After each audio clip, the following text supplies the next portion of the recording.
Alhamdulillah, another beautiful Eid has arrived. The moon looks magical tonight. Tonight is not just celebration, it's gratitude, peace, and togetherness. Eid Mubarak! In every sujood, there is peace.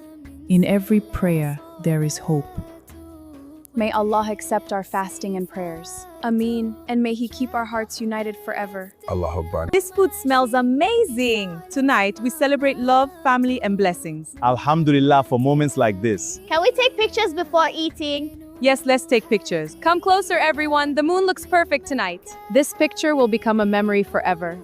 Years from now, we'll remember this happiness. The ram looks so beautiful. Eid teaches sacrifice, gratitude, and kindness. And family is the greatest blessing of all. May our home always be filled with peace. Ameen. Ramadan changed our hearts, and Eid reminds us to celebrate with love. No matter where life takes us, faith and family will always bring us home.